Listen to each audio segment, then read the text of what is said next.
The Philippines and Japan make headways on security cooperation, with the two countries signing on key military deals. AFP Chief Romeo Bronner reveals so-called plans by former military officials to stage a coup against President Bongbong Marcos.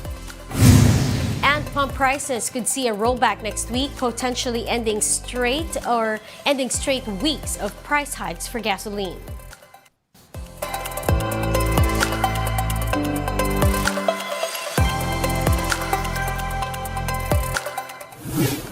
Fast, focused, and fearless. Here's everything you need to know to jumpstart your weekend. I'm Riza Diaz.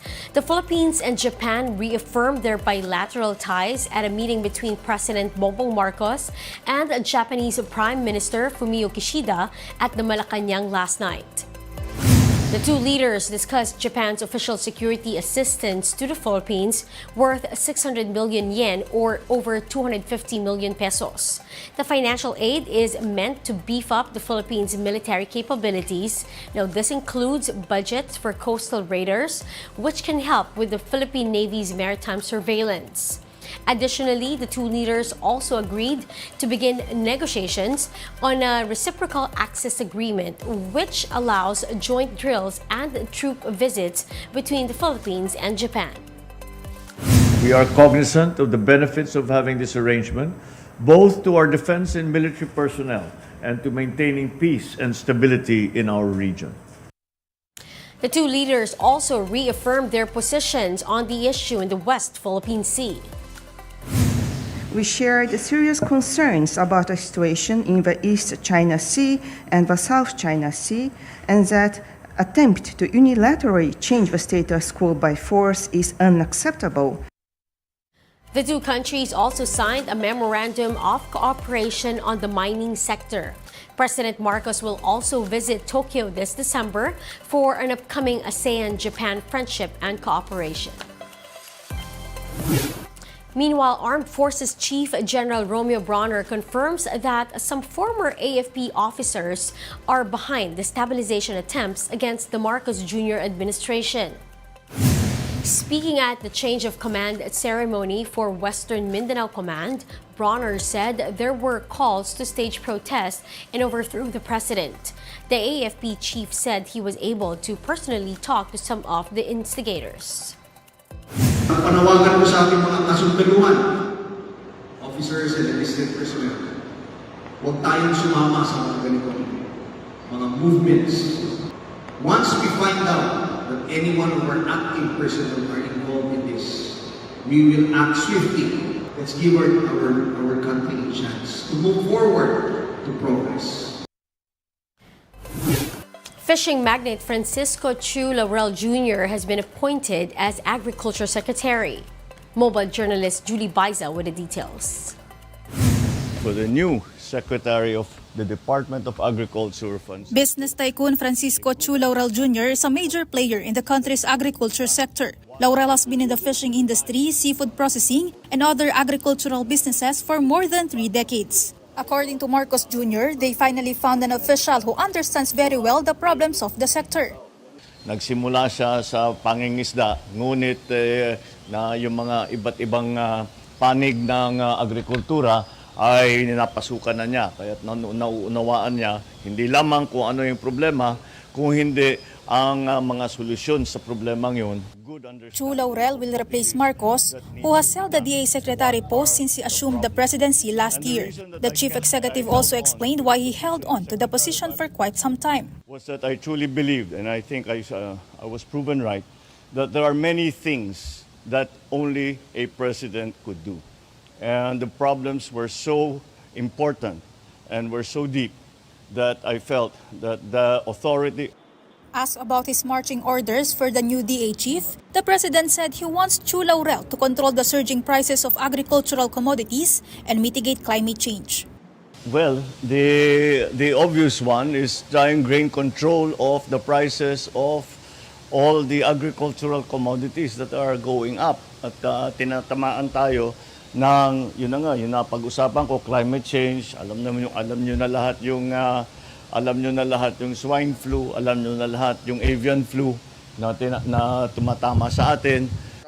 For his part, Laurel laid out his plans for the department that include agricultural modernization and increased production. Pangunahing adhikain ko ang pagtiyak na sagana ang ating ani at siguraduhin ito ay nakakarating sa hapag ng bawat Pilipino. Layunin ko na tiyakin na may sapat at masustansyang pagkain na mabibili ang ating mga kababayan sa tamang halaga. Susi dito ang modernisasyon ng sektor ng agrikultura kasabay ng pagpabubuti sa kapakanan ng mga kapatid nating magsasaka at mangingisda. The new Agriculture Secretary also asked for cooperation from the DA officials and employees for them to achieve their goals. Prior to his appointment, Francisco Chu Laurel Jr. served as a member of the Private Sector Advisory Council or PSAC. He was also one of the Marcos Jr.'s biggest campaign donors in the 2022 national elections. We'll be back with more stories after the break. Keep it here on One News.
You're still watching One News Now. I'm Riza Diaz.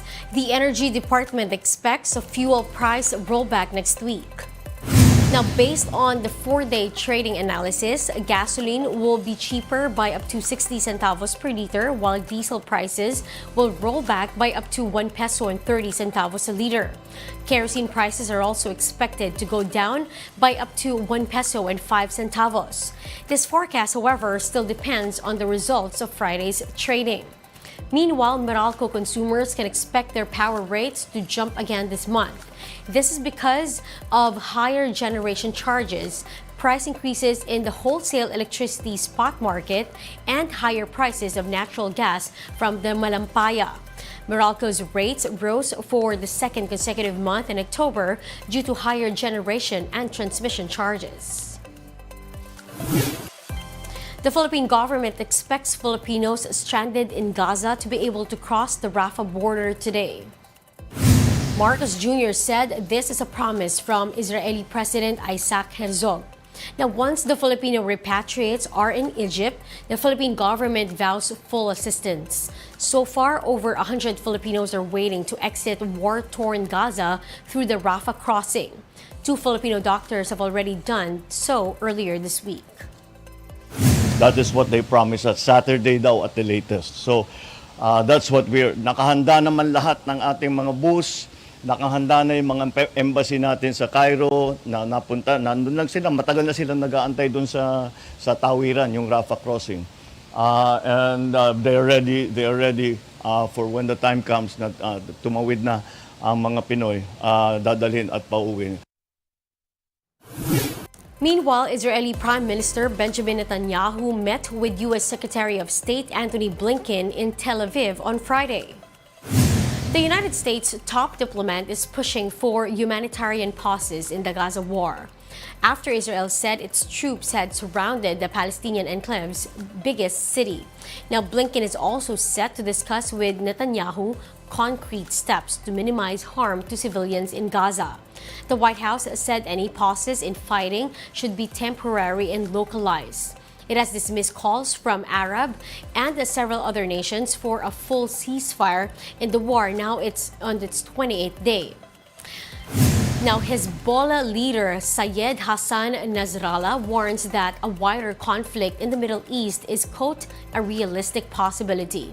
During his first speech since the war between Israel and Hamas erupted, the militant leader blamed the United States for the war in Gaza. He added that a de-escalation in the city is needed to prevent a regional war. Iran-backed Hezbollah has been engaging Israeli forces along the Lebanon-Israel border in the deadliest escalation since its war with Israel in 2006. And those are the top stories of the hour. Join us later at 9 in the morning as we continue to monitor the day's biggest stories. I'm Riza Diaz. We are What News.